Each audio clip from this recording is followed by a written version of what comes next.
Bueno, que pues, le damos la bienvenida a todos y a todas. Sabemos que hoy nos visitan personas nuevas y bueno, gloria al Señor, yo creo que están en el lugar correcto, hermano Félix, directamente de Chicago City. Que Dios bendiga a nuestro hermano, mi hermano en la carne y mi hermano en Cristo, ¿verdad? De este lado también tenemos una visita. Que Dios les bendiga. De este lado también tenemos visitas. Bueno, que quiero decirle que están en el mejor lugar, en el cual la presencia de Dios está aquí con nosotros. Oramos. Señor, gracias. Te hemos adorado y hemos dado, Señor, lo que tú nos das. De lo mucho que tú nos das, hemos traído un poco, Señor. Hoy te damos gracias por tu inmensa misericordia. Yo ruego, Señor, que tu palabra esté entrando al corazón de todo oyente, pero no solamente que entre y quede ahí, para que no seamos oidores olvidadizos, sino oidores y hacedores de la palabra. Estamos en tus manos, Señor, y te damos gracias en el nombre de Jesús. Abra por favor su Biblia en Hechos capítulo 2. Vamos a darle lectura, especialmente el versículo 42. Lo voy a leer y usted escuche a través del audio. Y dice en el nombre de Cristo, Hechos 2:42, y perseveraban en la doctrina de los apóstoles, en la comunión unos con otros, en el partimiento del pan y en las oraciones. Cada domingo estamos viendo el libro de los Hechos. Y hemos enseñado que la única manera de poder entender el propósito, de entender lo que el escritor en sí está hablando en tal libro, es importante leer todo el texto y todo el contexto. Porque si agarramos un versículo de un libro, de otro libro, pues como que no se entiende muy bien. Y por eso en lo personal, yo enseño de esta manera, para que quede entendido. Y el libro de los Hechos, ¿de qué habla? Bueno, el libro de los Hechos fue escrito por Lucas, el evangelista Lucas, donde describe los hechos de los apóstoles, donde nos describe todo aquello que los primeros cristianos hicieron, la primera iglesia. Y la serie le puse por nombre La vida de los primeros cristianos. ¿Cómo fue? ¿Cómo fue la vida? Entonces le invitamos, que usted nos ve por medio de la transmisión, que cada domingo no se desconecte, que esté escuchando, porque es importante. Y el tema de esta mañana le puse por nombre Una comunidad espiritualmente reformada. Y cuando hablo de comunidad, estoy hablando de iglesia. Y cuando hablo de iglesia, no hablo de este inmueble, porque este no es la iglesia. Es un centro donde se reúnen los que componen la iglesia. ¿Quiénes componen la iglesia? Todos aquellos que son salvos por Jesucristo. Entonces, vemos aquí que después del poderoso evento que hubo en el día del Pentecostés y la conversión de 3,000 personas, aquí surge una pregunta inevitable. Y la pregunta es la siguiente: ¿cómo se sostuvo una iglesia que nace de manera explosiva? Porque nació en el Pentecostés, donde fue derramado el Espíritu Santo. La iglesia aún no existía como iglesia. Antes, la Biblia dice que Dios bajaba en el tabernáculo, en el templo de Jerusalén, que bajaba. La iglesia aún no existía. La iglesia se formó en el día que cayó el Pentecostés. Ahora, ¿cómo se sostuvo una iglesia que nace de manera explosiva? ¿Por qué de manera explosiva? Porque después del Pentecostés, Pedro baja a Jerusalén y predica en la calle, en la plaza. Y la Biblia dice que por esa predicación se convirtieron 3,000 personas. Ahora, ¿cómo se sostuvo?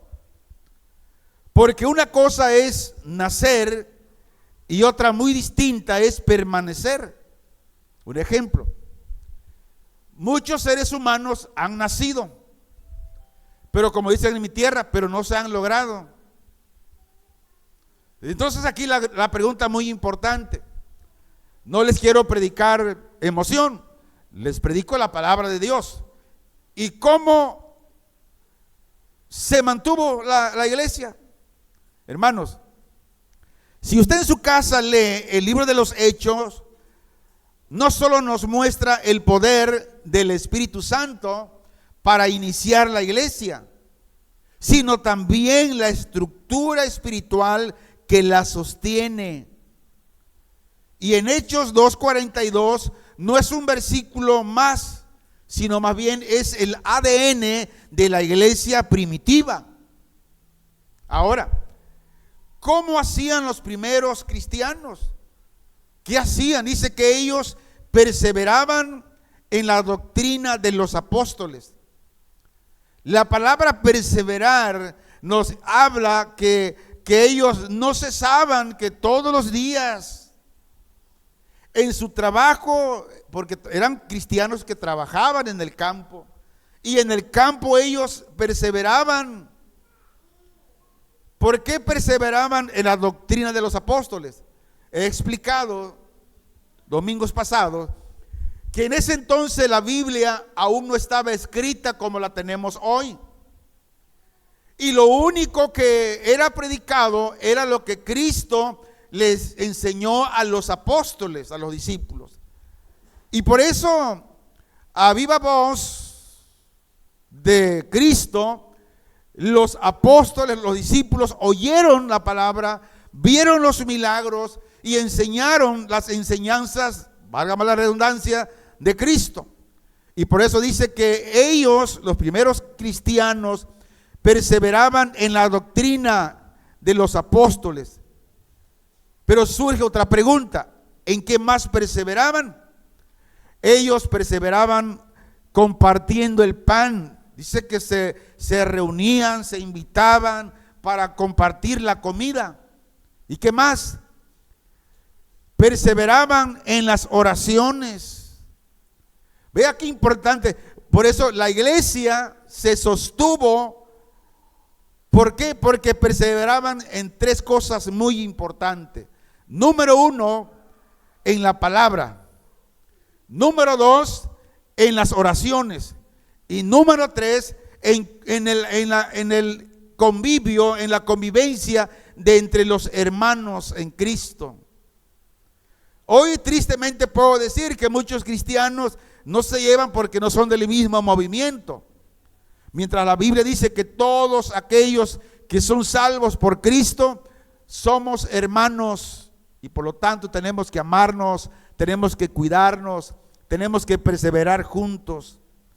Ahora, si realmente queremos entender por qué la iglesia primitiva fue tan poderosa, bueno, debemos observar que no solo experimentaban, sino que perseveraban.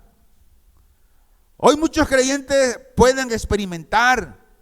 Tal vez usted hoy que estuvo aquí experimentó algo hermoso en el momento de la alabanza.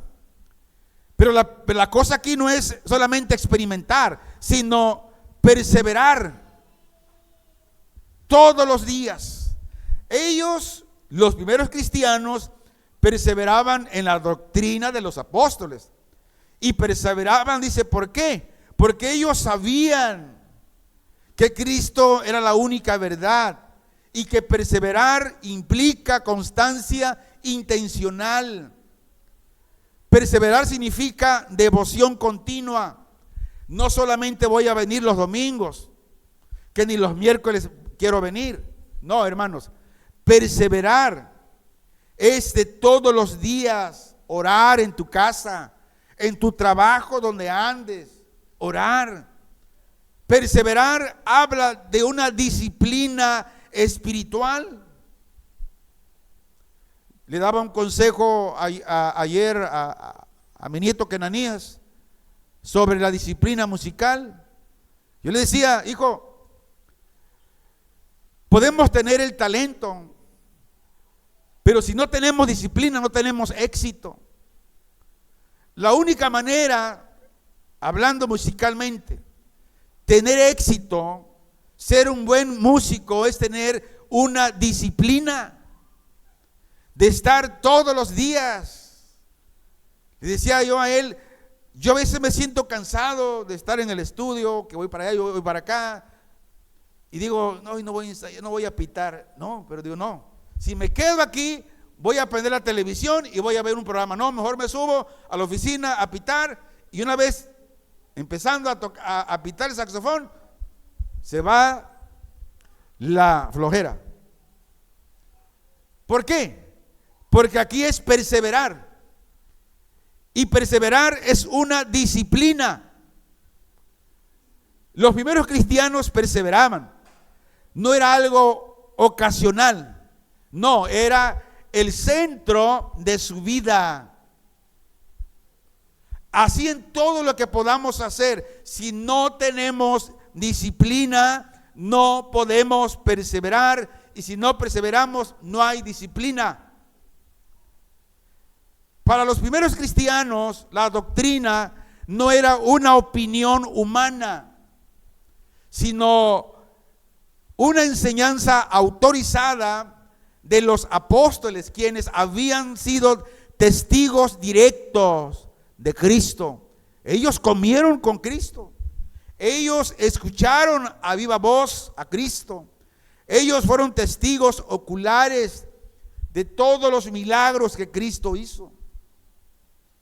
En el contexto histórico decíamos que no existía en ese tiempo aún el Nuevo Testamento como lo conocemos hoy. La iglesia dependía completamente de la enseñanza oral, y esa enseñanza era una enseñanza cristocéntrica. ¿Qué significa esto?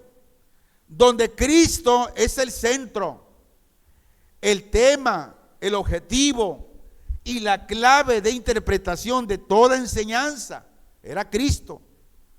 Una enseñanza cristocéntrica es cuando al terminar de oír nos dice qué bueno soy o qué bueno debo hacer, sino dice qué debo hacer. Y cuando me hago esa pregunta, digo, bueno, si yo prediqué bien, no porque yo sea bueno. Si yo lo hice bien, no es porque tenga mucho conocimiento. Si yo lo hice bien, es por la gracia de Cristo. Y es lo que ellos hablaban.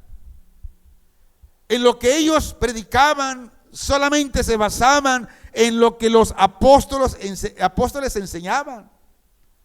Dice que todos los días no cesaban de enseñar y predicar a Jesús.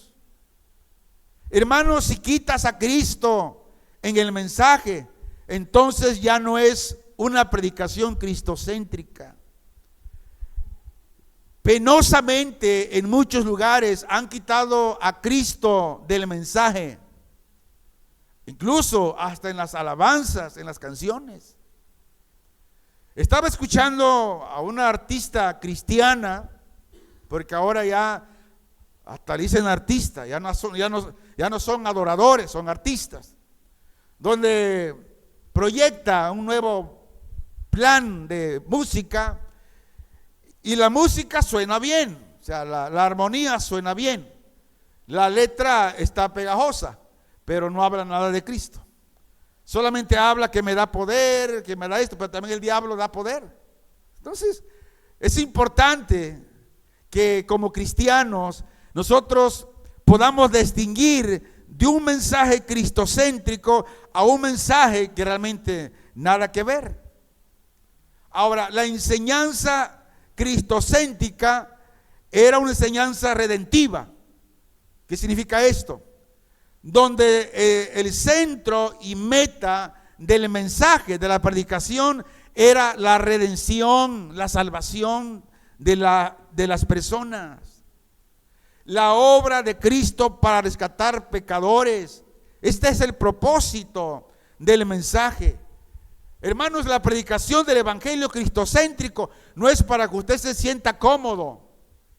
No, es para que lo confronte y usted se moleste, se sienta mal y diga: ya no voy a ese lugar porque ahí regañan. No, no es que regañemos, sino que es la palabra del evangelio cristocéntrico que te dice el pecado. Y la predicación de Cristo era el Cristo crucificado. Hoy se predica un Cristo que te da riquezas, que te da prosperidad. No, ve a la iglesia y los hermanos te ayudan. No, aquí no ayudamos a nadie, y más si eres flojo. Aquí te enseñamos, como dice la Biblia, el que no trabaja no tiene derecho a comer. Aquí ayudamos a la viuda que es verdaderamente viuda, que tiene más de 60 años y que sirve en la iglesia y que tiene buen testimonio, porque así lo dice la palabra de Dios. Pablo dijo en 1 Corintios 2:2, dice: pues me propuse no saber entre vosotros cosa alguna, sino a Jesucristo y a este crucificado.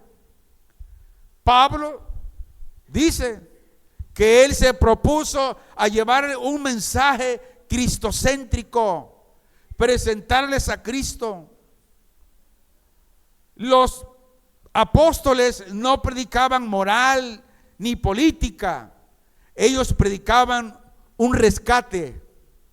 Y es lo que ese mensaje tiene que llegar a los púlpitos hoy.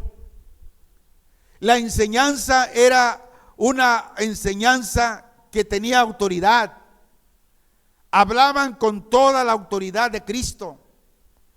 No hablaban con opiniones humanas. No sugerían. Hermano, ¿usted qué sugiere?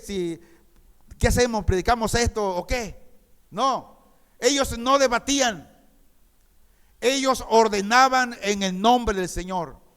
Ahora, ¿de dónde venía su autoridad? Era una autoridad delegada directamente por Jesús, el resucitado, porque ellos caminaron con él. Hermanos, la iglesia se edifica sobre la verdad. ¿Y quién es la verdad? Es Cristo. La verdad no es una iglesia. La verdad no es una religión. La verdad no es el papa, no es el pastor. No, la verdad es Jesucristo y la palabra. Por eso en una congregación donde se olvida el mensaje cristocéntrico, es un lugar donde realmente no está Dios. La iglesia se edifica sobre la verdad y no sobre experiencias emocionales. Hoy en muchos lugares en los que se predica más experiencias, más emociones que la palabra de Dios, porque quieren tener la concurrencia avivada. Ireneo de León escribió. ¿Quién era Ireneo de León? Fue un discípulo de Policarpo. ¿Quién fue Policarpo? Fue el discípulo de Juan el teólogo, el que murió encarcelado en Patmos. Fue discípulo de él. Y Policarpo tuvo de discípulo a Ireneo de León. Y él escribió lo siguiente. Dice: la iglesia guarda con fidelidad la enseñanza apostólica como un tesoro precioso. Un ejemplo: ¿dónde guarda usted su dinero? ¿Lo tiene ahí al aire libre o dónde lo tiene? Donde nadie lo vea, ¿verdad? Precioso, ¿eh? Ahí está. Lo tiene en el banco. Ahí está guardadito. Sus joyas, sus aretes, sus cadenas, ¿dónde lo tiene? ¿En el comedor? ¿En la sala? No. Lo tiene bien guardadito. Algunos pues lo tienen en empeño. Hasta los pierden. Pero es como dice Ireneo, dice: la iglesia guarda con fidelidad la enseñanza apostólica como un tesoro precioso. Él escribió esta frase en contra de las herejías. Ireneo peleaba contra los gnósticos que inventaban revelaciones secretas. Es como hoy. Yo he escuchado a muchos predicadores que dicen: hermanos, Dios me reveló algo nuevo. Si usted escucha un mensaje donde un pastor le dice que Dios le reveló nuevas revelaciones, eso es antibíblico. ¿Por qué razón?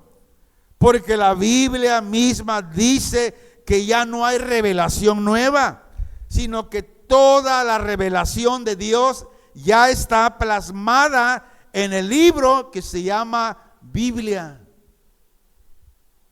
Pero hoy yo escucho a muchos que dicen: Dios me dijo, Dios me dijo, Dios me mostró, Dios me reveló. No, hermanos, el único lugar donde Dios habla y Dios revela es en la Biblia, y nada más. Ireneo de León, cuando dijo que la iglesia guarda con fidelidad la enseñanza apostólica como un tesoro precioso, daba a entender 4 cosas. Número 1, que la enseñanza apostólica es un depósito recibido, no inventado. Y la palabra que usó Ireneo aquí es una palabra griega, paraket, que significa depósito, tesoro confiado. Que cuando dejas oro en un banco, es como lo está reflejando aquí. Y 1 Timoteo, Pablo escribe a Timoteo en 1:14, dice: guarda el buen depósito por el Espíritu Santo. Guarda la palabra, guarda todo aquello que Dios te ha dado. Y luego Ireneo decía: nosotros no editamos a los apóstoles. Nosotros no editamos la palabra, no editamos el mensaje de Dios, ya está editado, solamente lo sacamos de ahí. Es como si alguien tiene un pozo de agua, el pozo de agua está ahí, produce agua, sale agua. Ahora el pozo ya está, tiene el agua. Ahora usted y yo, si queremos agua, vamos a ir a sacar el agua que ya está producida. Así es lo que decía Ireneo. Nosotros no editamos a los apóstoles, no editamos el mensaje. Luego dijo: no mejoramos tampoco su mensaje. Lo recibimos completo y lo entregamos completo. Por eso la Biblia dice: ay de aquel que quite o le añada a este libro. El que le quite tendrá consecuencias, el que le añada tendrá consecuencias terribles. Por eso el predicador, el que se para en un púlpito como este, debe de hacerlo con temor y temblor, no enseñando otra cosa.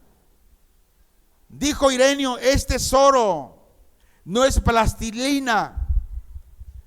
¿Cuál es la diferencia de un tesoro a una plastilina? La plastilina la podemos hacer estirar, encoger, hacer la pelota, como querramos. Pero el mensaje de Dios no. El evangelio de Cristo no es así. Es directo, como debe de ser. ¿Qué nos dice? Dice que se guarda con fidelidad, sin añadir, sin quitarle. Los gnósticos decían: Pablo sí dijo eso, pero el significado secreto es este tesoro. O sea, transgiversaba. Y Ireneo responde y les dice que la iglesia en todo el mundo, desde España hasta Libia, cree lo mismo. ¿En qué cree? La fidelidad en la palabra de Dios y la fe. Todo esto se cree en todas partes que está la iglesia. Tercero, ellos se guardaban. ¿Por qué? Porque lo que tenían era precioso. Y sabían que la vida en Cristo no tiene precio. Por eso, hermano creyente, mire, Cristo dio su vida por nosotros y no tiene precio. Y es el evangelio por el cual los mártires morían. Ireneo fue muerto como mártir. Mientras Ireneo escribía, los primeros cristianos tenían el evangelio como tesoro precioso, un tesoro que no se negocia. ¿Cómo tiene usted el evangelio como tesoro? ¿Dónde tiene usted la Biblia ronzada o ni siquiera Biblia tiene? ¿Dónde tiene usted? ¿En qué lugar tiene usted el evangelio? Hoy muchos negocian el evangelio para hacerse ricos. Hermanos, Dios nos guarde de negociar el evangelio. No, el evangelio no es para hacer negocio, el evangelio es para predicarlo y las almas sean salvas. Creo que nadie vendería el oro familiar por lentejas.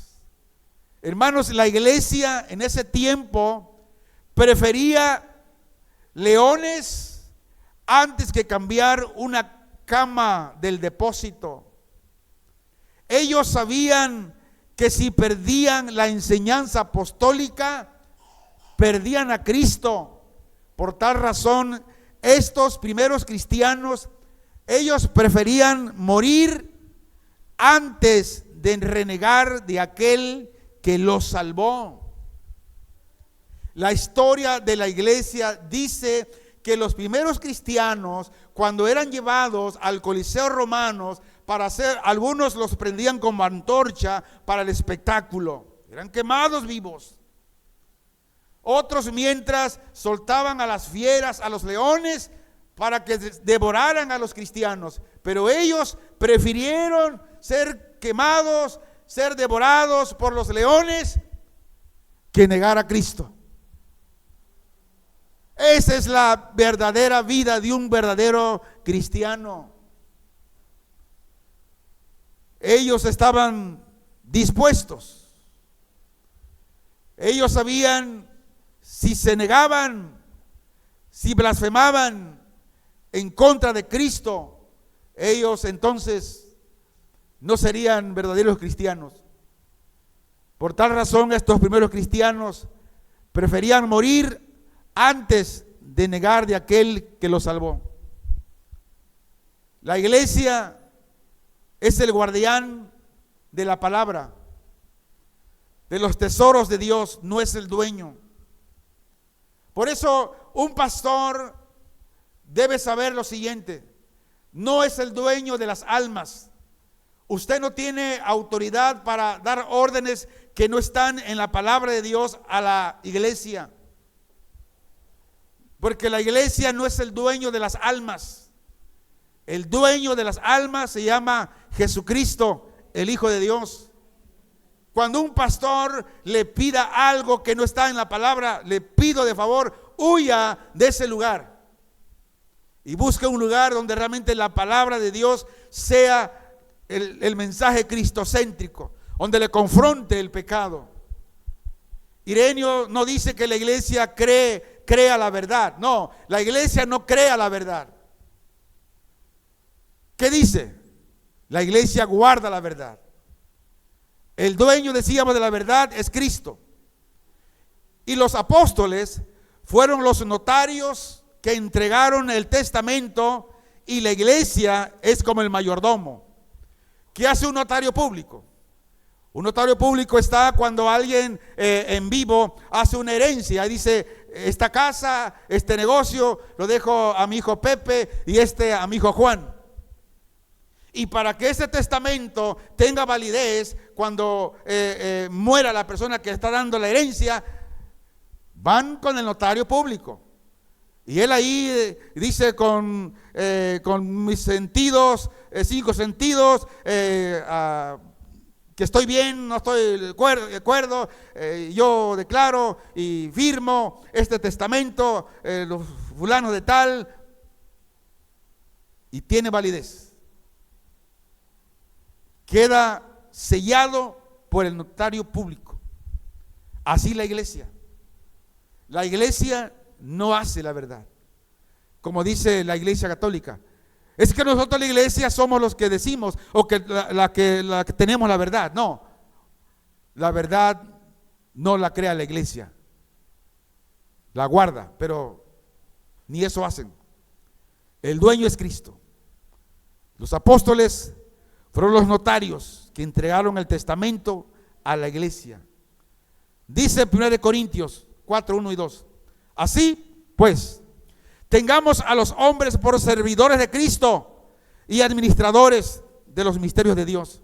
Ahora bien, se requiere de los administradores que cada uno sea hallado fiel. ¿Qué soy yo?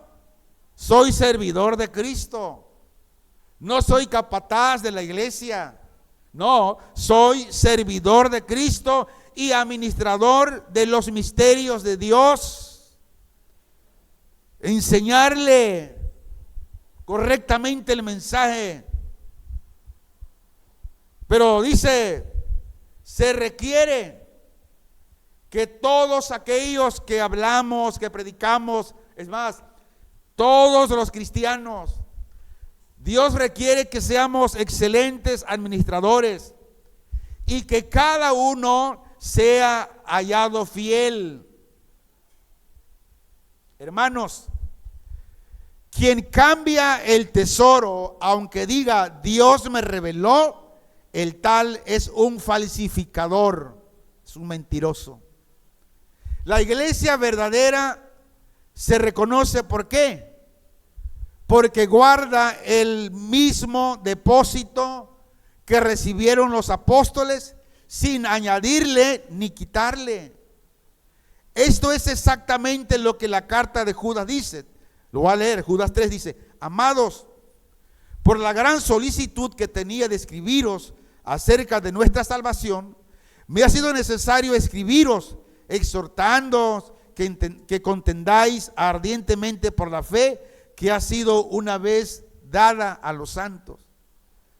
Dice que contendáis, o sea, que defiendas. Fíjese que hace muchos años nosotros éramos invitados a diferentes lugares con iglesias, igual tanto para tocar y como para predicar. Pero algo que siempre me he caracterizado de decir las cosas de Dios como son. Y así como usted me está escuchando predicar, así lo predico donde sea, donde me inviten, donde la palabra es directa. Pero penosamente en muchos lugares no reciben este tipo de enseñanza. Y por lo tanto muchos me coartaron, ya no me invitan. ¿Por qué? Porque damos un mensaje cristocéntrico. Y a varios he confrontado aconsejándole que vuelvan a la palabra. Pero ¿qué hacen? Nos ignoran. Y Judas dice aquí: amado, dice, por la gran solicitud que tenía de escribiros acerca de nuestra salvación, me ha sido necesaria escribiros, exhortándoos que contendáis ardientemente por la fe que ha sido una vez dada a los santos. Esto nos dice que una vez que ya fue dada, ya está completa y ahora solamente se guarda. Ya no hay que añadirle más. No, ya no hay que predicar otra cosa. Hoy se predican muchas cosas en muchos lugares, pero menos predican la palabra de Dios. Mire, Juan Calvino escribió, dijo: donde la iglesia de Dios no reina, no hay iglesia. Hay lugares, llamadas iglesias, que se reúnen 5,000, 10,000 personas, que los estacionamientos son hectáreas, pero no hay iglesia. ¿Por qué no hay iglesia? Porque no reina Dios. ¿Por qué no reina Dios? Porque no están dando un mensaje realmente que es de Dios, un mensaje cristocéntrico. Solamente mensajes motivacionales. Cree y lo tendrás, decrétalo. Y mucha gente, ¿qué quiere? Pues tener ¿Cuántos quieren tener una casa mejor que la que tienen? Muchos. ¿Cuántos quieren tener un trabajo donde gane 5,000 pesos diarios? Muchos. Y si un predicador te dice, no, mira, ven y pídele a Dios el milagro, si quieres que finanzas, Dios hace milagro de finanzas, y ese lugar se llena. Va a venir el profeta fulano y Dios lo usa mucho en milagros, y él va a orar por ti y va a decretar la palabra y lo vas a recibir. Huye de ese lugar, huye. Juan Calvino dijo, donde la iglesia de Dios no reina, no hay iglesia. Por un lado se estaba refiriendo redefiniendo las marcas de la verdadera iglesia, diciendo que la palabra, si la palabra de Dios no está reinando en ese lugar, no es una verdadera iglesia. Si el mensaje no es cristocéntrico, no es una verdadera iglesia. Juan Calvino decía que es la palabra de Dios la que crea y gobierna la iglesia. Calvino peleaba contra Roma. ¿Qué decía Roma? Decía Roma, bueno, donde está el obispo, ahí está la iglesia. Oh, otra cosa, lo que el cura dice, eso se hace. Y Calvino contendía contra ellos, sacándolos del error. Y Calvino invierte esto y dice que donde está la palabra reinando, es ahí donde está la iglesia, aunque no haya obispo con mitra, o sea, con gorro y todo el vestuario. Aquí no hay un obispo que traiga gorro, mira, está pelón, no trae túnica, pero está el evangelio, la gracia y el poder de Dios. Y cuando se proyecta el evangelio como es, el profeta Isaías dijo en Isaías 55:11, dice, así será mi palabra, no volverá a mí vacía. Tal vez te está confrontando, tal vez te sientes inquieto, tal vez dirá, ¿para qué vine? Bueno, eso es bueno, porque Dios te está confrontando y la palabra que es enviada por Dios hoy en esta mañana no regresará vacía a Él. Hermanos, decíamos que la iglesia no crea la palabra, es la palabra quien crea a la iglesia. Si la palabra no gobierna, lo que tiene solamente es un club religioso, un club social, donde te quedas de ver con tu amigo, pero el cuerpo de Cristo no está ahí. Reinar significa autoridad suprema y una doctrina con vida. No basta con leer un versículo el domingo. Reinar es que la Escritura juzga, nos corrige, nos manda y nos consuela, y todos se someten a la palabra de Dios. Calvino decía, puedes tener hermosos templos, hermosos edificios, coros de 50 donde hacen diferentes armonías, puedes tener muchas cosas, pero si Dios no está ahí, si la palabra de Dios no está ahí, Dios no reina en ese lugar. Ahí reina el hombre. Y donde no reina Dios, no hay iglesia de Dios. Juan Calvino vio iglesias llenas de gente, oro y poder. Hay iglesias que tienen oro en las paredes, en los arcos, sí, mucho oro. Pero el evangelio estaba prohibido. Y su veredicto fue de Calvino. Dijo, eso no es iglesia. Aunque tenga el nombre de iglesia, si hay ese tipo de cosas, pero no reina la palabra de Dios, no es iglesia. Ahora, pero si hay un grupito de gente de 10 personas, campesinos, graneros, que son perseguidos por causa del evangelio, que andan con una Biblia abierta y predicando a Cristo crucificado. Dijo Calvino, ahí sí hay iglesia. ¿Por qué? Porque reina la palabra de Dios. Allá hay iglesia.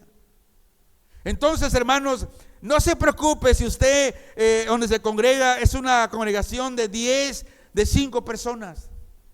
Escuche bien. Dios le dice hoy por medio de su palabra que si usted son 10 personas, 5 personas, 20 personas, pero los rige la palabra de Dios y perseveran en la doctrina de los apóstoles, Dios está ahí y Dios tiene a su iglesia en ese lugar. Es lo que enseña la Biblia. Y Juan Calvino enseñó que no te dejes engañar por grandes edificios. No te dejes engañar por grandes multitudes o historias, sino pregúntate quién reina ahí en ese edificio enorme. ¿Quién reina? ¿Reina realmente la palabra de Dios o reina la palabra del hombre? Si reina el Papa, si reina el pastor, la tradición, el pastor famoso o la cultura, déjeme decirle, entonces no es iglesia de Dios. Si reina la palabra de Dios, sometiendo a todos, empezando con el pecador, entonces, aunque sean 2 o 3, ahí está Cristo y ahí está la iglesia de Cristo. Por eso no hay que tener temor de que, ay, hermano, es que la iglesia no se llena. Ese no es problema tuyo. Ese es problema, le compete al Espíritu Santo. Es lo mismo que dijeron los apóstoles. En Hechos 5:29 dice, respondiendo Pedro y los apóstoles, dijeron, es necesario obedecer a Dios antes que a los hombres. Hermanos, donde se obedece a Dios por medio de su palabra, ahí reina Él. Y donde Él reina, ahí reina su iglesia. Una iglesia sin doctrina, una iglesia sin el fundamento de la palabra de Dios, es como un barco sin timón. Puede moverse, pero no sabe hacia dónde va. Así el lugar donde la iglesia no reina la palabra de Dios. Y la pregunta en esta mañana, ¿tienes hambre por la palabra?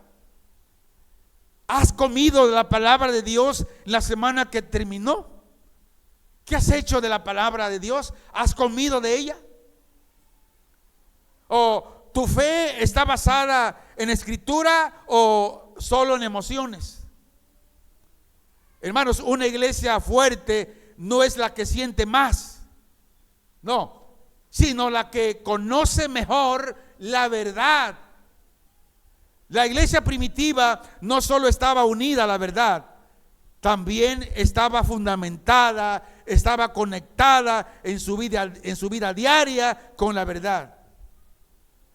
Dice que ellos perseveraban en la comunión. Esto implica que tenían una participación mutua, compartían la vida, tenían una unidad profunda. No era una reunión semanal como muchos, cada domingo, pues cada 8 días, si puedo. No, era una vida compartida.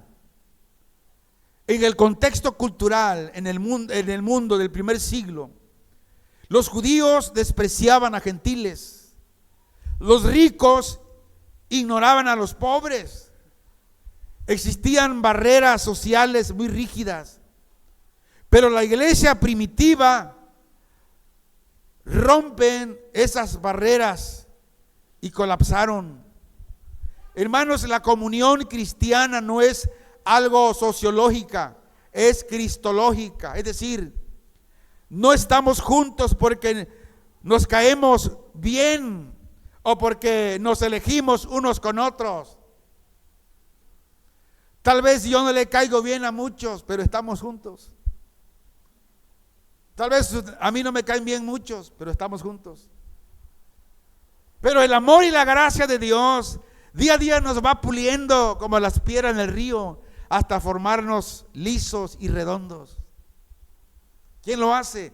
La palabra de Dios. Ahora, ¿quién nos eligió y quién nos unió? Fue Cristo. Él nos eligió y nos unió a sí mismo. La base no es que me agradas. La base es que su sangre nos hizo familia. Esa es la base. Por eso la iglesia verdadera puede tener juntos a un ex fariseo como Pablo y a un ex publicano como Mateo. Sociológicamente esto es imposible, pero cristológicamente esto es posible. Martín Lutero dijo: el cristianismo no vive para sí, sino para su prójimo. La enseñanza aquí es la siguiente: que para con Dios somos libres, pero para con el prójimo somos esclavos. ¿Qué es un esclavo? ¿Qué es un esclavo? Es un servidor de todos. Lo diré más claro. Delante de Dios no necesitamos obras para ser salvos. ¿Por qué? Porque somos ya justificados por su gracia y solo por fe.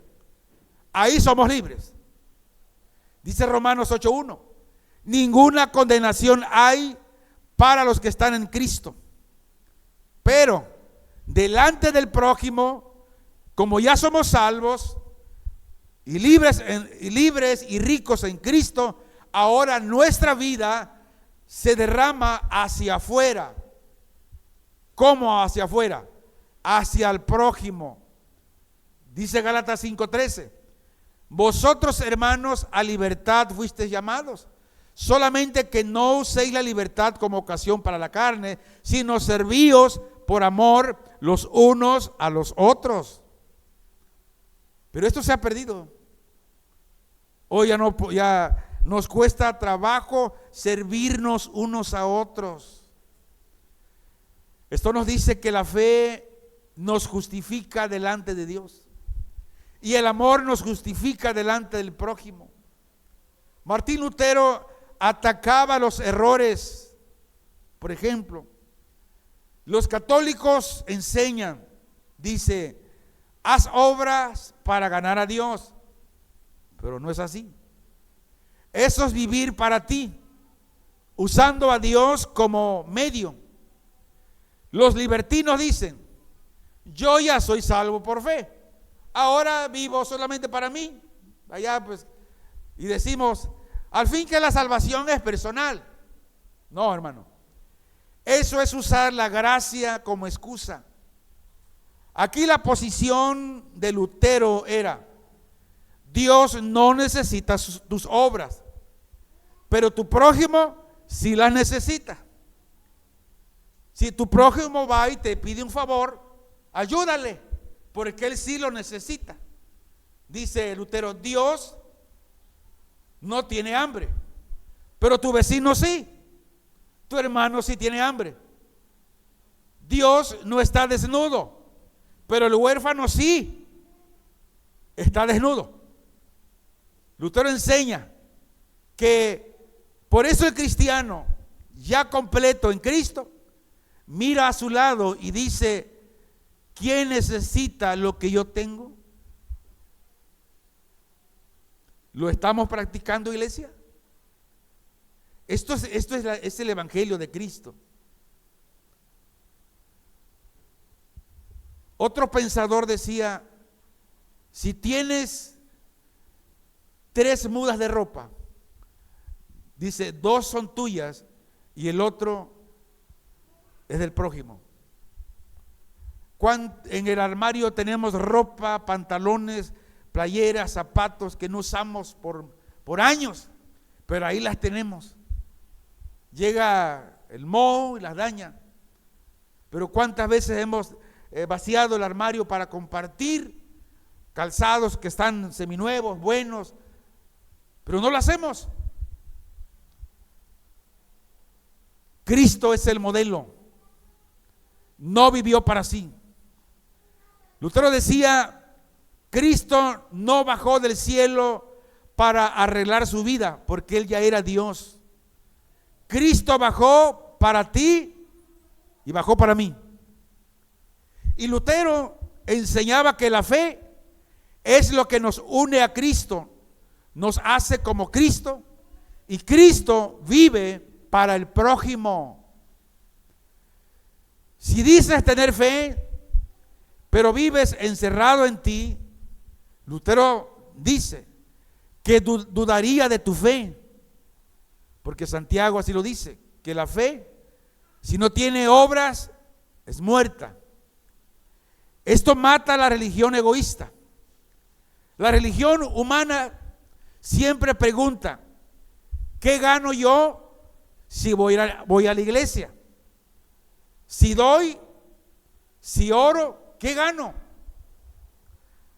Lutero invierte la pregunta y dice, ya lo ganaste todo en Cristo. Ahora, ¿qué gana tu prójimo porque tú existes?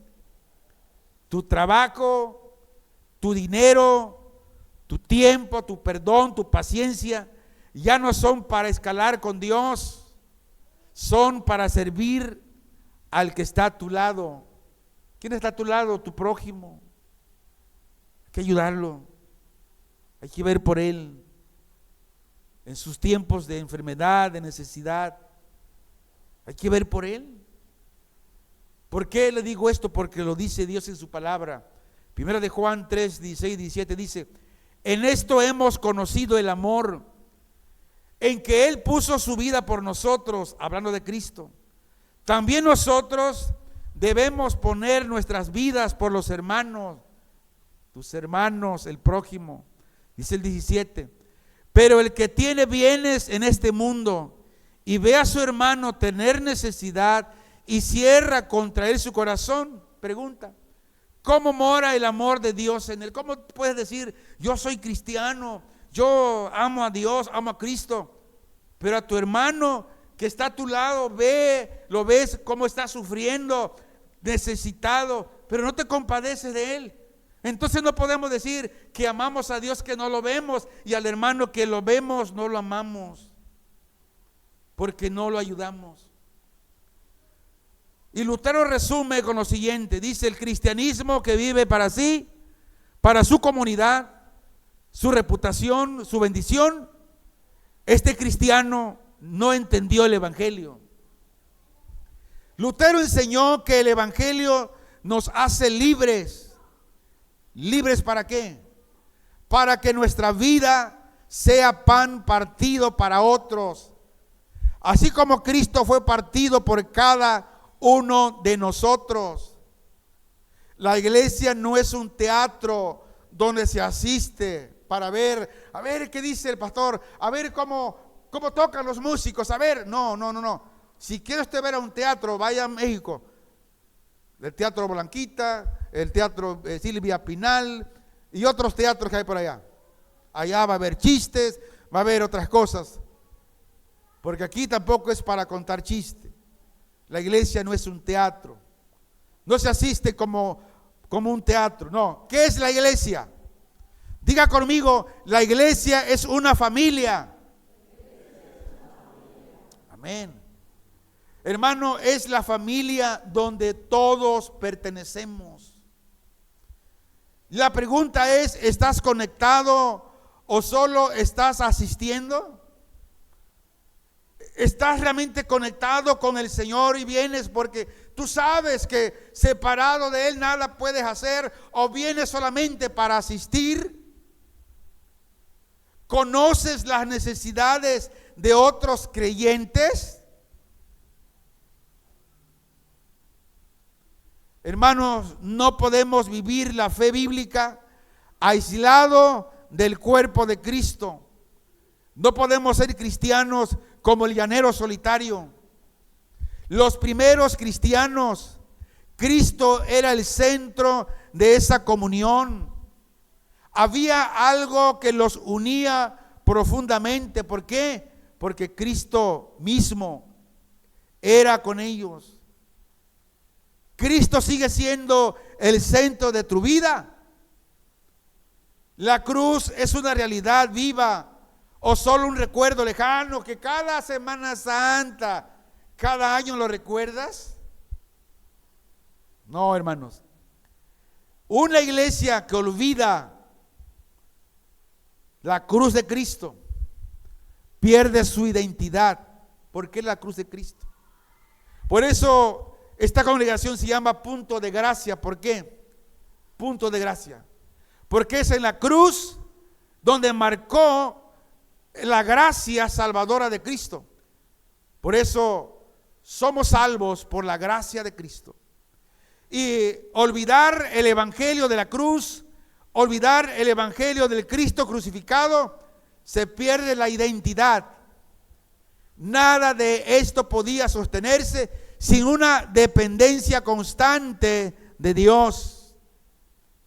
Ellos perseveraban en la oración.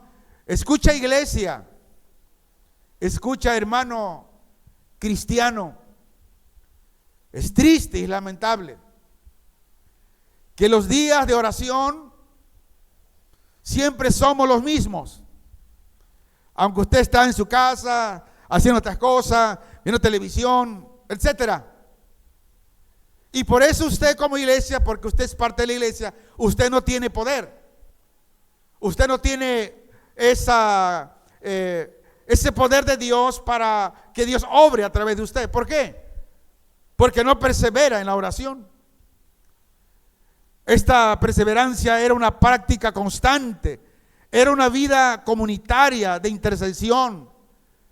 Los hermanos se reunían para orar todos los días. Hermanos, si no puedes hacerlo todos los días, aunque sea ven los martes, aunque sea ven los jueves. Para ellos la oración era fuente de poder, era el medio de dirección, era la expresión de la dependencia de Dios. Orígenes fue un teólogo y erudito cristiano de Alejandría y afirmó lo siguiente, dijo: el alma que no ora permanece continuamente, el alma que ora permanece continuamente en la presencia de Dios. ¿Quién? El alma que ora. El cristiano que ora es el que permanece continuamente en la presencia de Dios. Orígenes estaba enseñando que la oración no es un evento, sino que es un estado. Es decir, no es solo hablar con Dios a ratos, es vivir con Dios todo el tiempo. Para Orígenes, la presencia de Dios no era un lugar físico, es conciencia de Dios. Por ejemplo, Adán se escondió de la presencia de Dios cuando oyó la voz de Dios que dijo: ¿dónde estás tú? Él se escondió de la presencia. Pero el que ora hace todo lo contrario. Se pone delante de Él y no se va.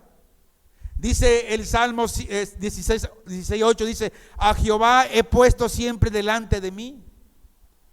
El alma que ora de verdad ya no entra y sale de la presencia de Dios como si Dios fuera una sala de reuniones, sino que vive siempre ahí.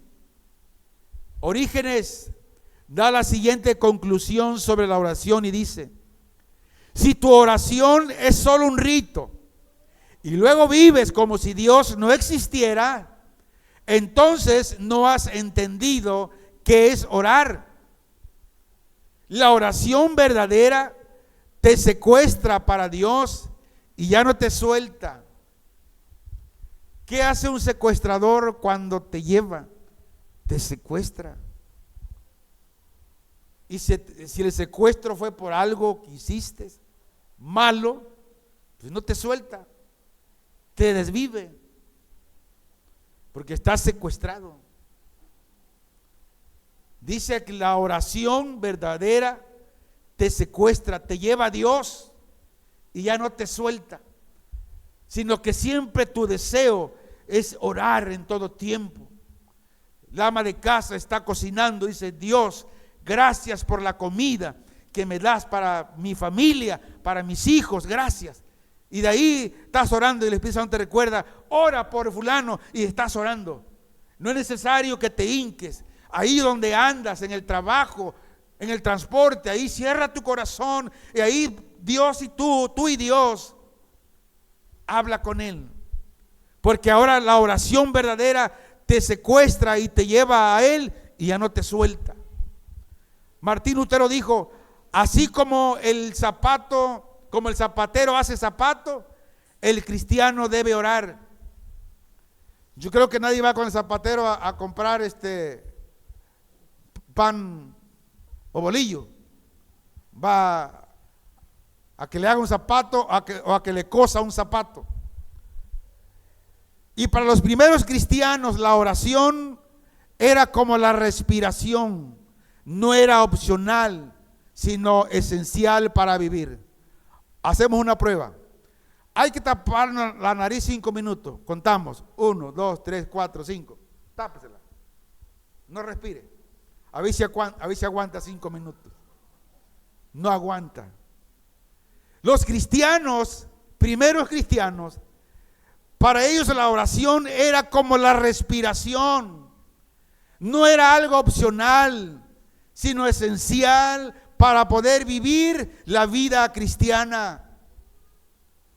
Cuando pasó la pandemia del COVID-19, todo aquel que no tuvo la oportunidad de tener un aparato para el aire, para el oxígeno, o comprar tanque de oxígeno, murió por la falta de oxígeno, por la falta de respiración.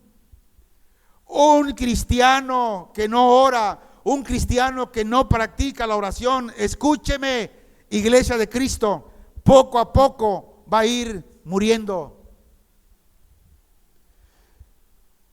¿Tu vida refleja dependencia de Dios? ¿Oras solo en crisis, cuando estás enfermo o cuando estás pasando algún problema, o oras constantemente? Un cristiano sin oración es una iglesia sin poder. ¿Por qué? Porque usted compone la iglesia. Decíamos que la iglesia no es este local. La iglesia es usted y yo. Y si usted como parte de la iglesia no ora, usted no tiene poder. Por eso Hechos 2:42 nos muestra un equilibrio perfecto. Ellos, los primeros cristianos, tenían doctrina, se basaban en lo que los apóstoles predicaban. Y la doctrina, ¿por qué la doctrina? Porque la doctrina forma la mente. La palabra de Dios forma la mente. ¿Por qué la mente? Porque en la mente está el campo de batalla. Un ejemplo vívido ahorita. ¿Cuántos pensamientos usted tiene ahorita en su mente? ¿A qué hora va a terminar el pastor? Ya me quiero ir. Se me está haciendo tarde. Pero la palabra de Dios está ahí. Y el pensamiento negativo está ahí. Y la batalla está en su mente. Ellos tenían comunión. La comunión conecta el corazón. Cenaban juntos, compartiendo el pan. Y el centro era Cristo. Su reunión cuando comían era hablar de Cristo, no del prójimo, no del vecino. Tenían oración. Ellos dependían totalmente de Dios. Quiero terminar con lo siguiente. La iglesia no creció por estrategias humanas, porque hoy hay muchas estrategias que el hombre pone. Un ejemplo. Y esto nosotros lo hicimos hace un tiempo, pero por aquí es importante. Cuando tú quieres cambiar, quieres realmente conocer la verdad y caminar como Dios dice, entonces tenemos que soltarnos a la palabra de Dios y hacer lo que dice Dios. Si algo en el pasado no se hizo bien, pedir perdón a Dios porque nos hizo bien y caminar bien. Cuando digo que la iglesia no creció por estrategias humanas, ¿se acuerdan usted que aquí en Acapulco ya hace más de 19 años se lleva cada año la marcha por Jesucristo? ¿Cuántos conocen la marcha por Jesucristo? Que apenas hace unos días se llevó. Tenía un buen principio, un buen propósito. Nosotros participamos en el primero y en el segundo. El propósito era pues manifestarle a la gente, predicarle a Cristo. Pero bueno, pero después se empezó a salir de contexto. Y en un tiempo, cuando me di cuenta, incluso me invitaron para ser parte del comité. Y bueno, participamos en el comité. Y cuando me di cuenta que, por ejemplo, si usted quiere como iglesia ir adelante, ser en el contingente, ser los primeros, usted tiene que dar más dinero. Tiene que dar más dinero. Si usted quiere vender CD, Biblias, y quiere estar en el mejor lugar donde se reúnen, donde llega la contingencia, usted tiene que pagar más. Si usted va a vender algún alimento y quiere estar en los primeros planos lugares, tiene que pagar más. Y cuando me di cuenta de eso, le digo, oh caray, entonces ya no se está haciendo como era el propósito. Estrategias humanas. Y la pregunta es, ¿cuántas almas realmente se salvan? Yo me pregunto, hermano, y por estas cosas a mí no me invitan, porque soy directo en esto. Como músico me han invitado a formar parte en esos eventos. Le digo no. ¿Por qué razón? Porque sé, porque vengo de ahí, sé todas las artimañas. Todo es dinero. Todo es dinero. Y la pregunta es, ¿hay resultados? ¿Hay vidas salvas? No, no hay. Y lo único que provocamos es recordatorio del 10 de mayo que nos hace la gente porque tapamos la costera y hacemos un traficalalal, que Dios nos libre. Y mucha gente pasa ahí enojada. Entonces yo creo que estrategias como esa no funcionan. En lo personal, yo lo vi, no funciona. La iglesia no creció por recursos naturales, porque tenía dinero. Es más, cuando Jesús los envió, le dijo solamente, o sea, no lleven comida, no lleven alforja, no lleven nada. Los mandó sin dinero. Pero la iglesia creció, se mantuvo y la iglesia se mantiene. La iglesia no creció por influencia política, que porque nos apoya el partido ecologista, o que nos apoya Morena, o que nos apoya el PRIAN. No, aquí no. Ni uno de esos caben aquí.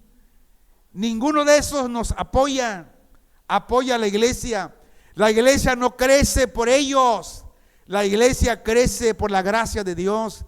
Y porque los verdaderos cristianos guardan la palabra, la predican, oran y dan el mensaje cristocéntrico. Hermanos, ¿por qué la iglesia? ¿Por qué creció la iglesia? Creció porque estaba arraigada en lo esencial. Hoy si la iglesia no crece es porque se ha dejado ese arraigo en lo esencial y hemos puesto en estrategias humanas. Hay que hacer esto ahora, hay que hacer aquello el otro. No, La iglesia, la única forma de crecer es cuando se arraiga en lo esencial. La pregunta es, no es, ¿podemos ser como la iglesia primitiva? La pregunta es la siguiente: ¿realmente estamos dispuestos a volver a lo que ellos nunca abandonaron? La invitación es, amado cristiano, amado pastor, vuelve a la palabra, ocupa el púlpito para que prediques un mensaje cristocéntrico. Deja las estrategias humanas. La invitación de hoy es volver a la verdadera comunión, es volver a Cristo, es volver a la oración. Si no hacemos eso, entonces no hay crecimiento. Y vamos a ser cristianos movidos de allá para acá y de aquí para allá, sin poder de Dios.